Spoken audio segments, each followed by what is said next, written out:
Saludar a Luis Revilla, alcalde de La Paz en Bolivia. Señor alcalde, buena tarde, bienvenido. Un gusto, un saludo para toda Latinoamérica. Gracias por la entrevista. En este momento, alcalde, ¿cuál es la situación de la capital de los bolivianos?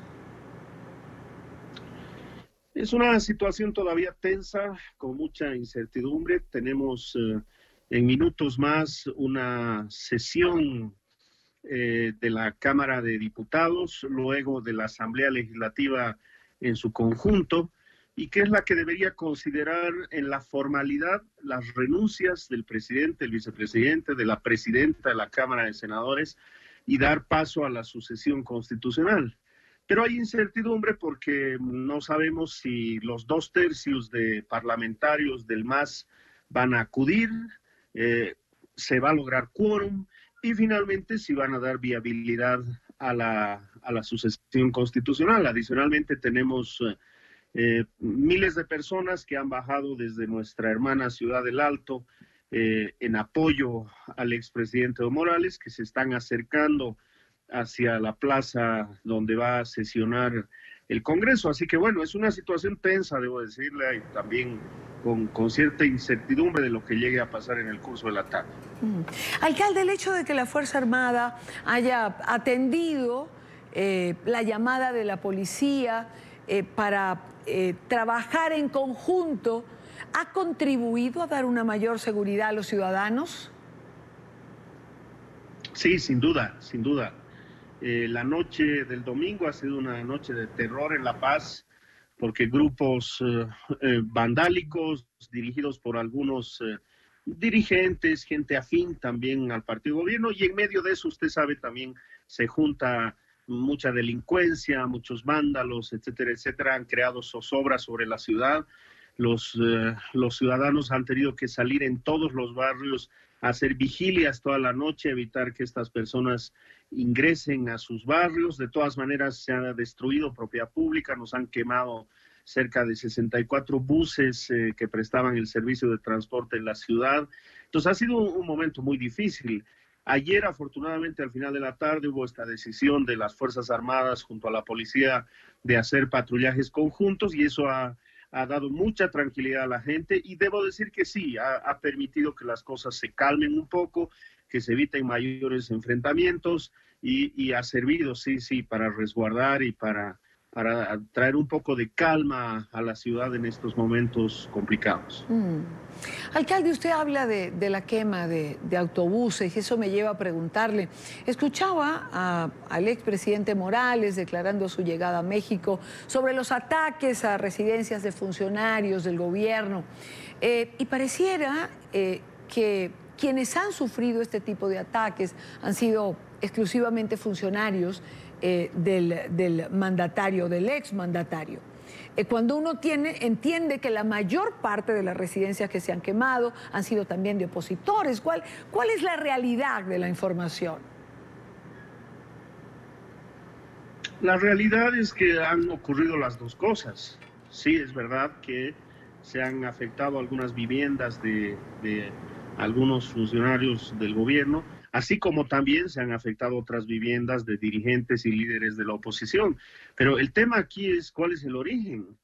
El origen de esto es un fraude espantoso que ha ocurrido el 20 de octubre, y ya no lo decimos nosotros, lo ha dicho la propia Organización de Estados Americanos, y la misión que ha pedido el gobierno que venga a observar la elección. Es decir, los propios invitados del gobierno son los que finalmente han tenido que establecer que aquí ha habido una irregularidad enorme, hasta el grado de recomendar que deben llevarse a cabo nuevas elecciones. Y mire usted lo que ha dicho la OEA, además con un nuevo órgano electoral que le dé confiabilidad al proceso electoral. Esa es la magnitud de la gravedad.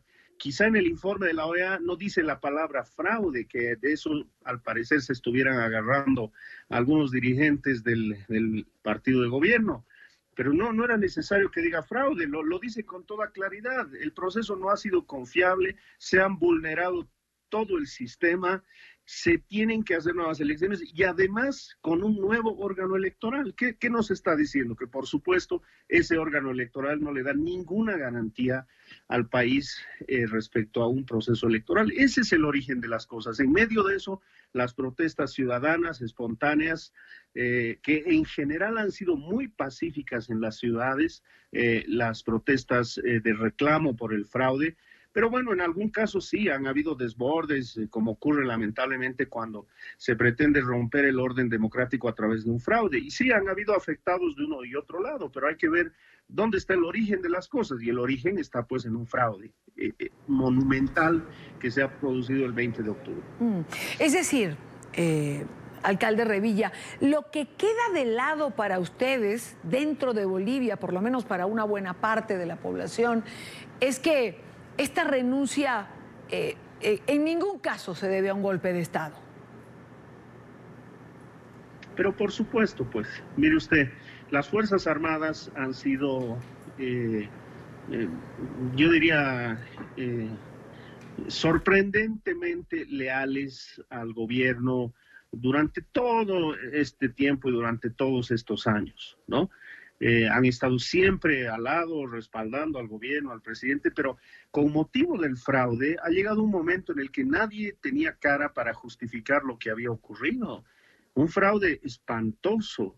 Y claro, frente a la protesta social, frente a la situación fuera de control, no se olvide usted que no han sido solo las Fuerzas Armadas o la policía la que le han pedido al presidente que renuncie. Horas antes le había pedido la Central Obrera Boliviana, afín al gobierno.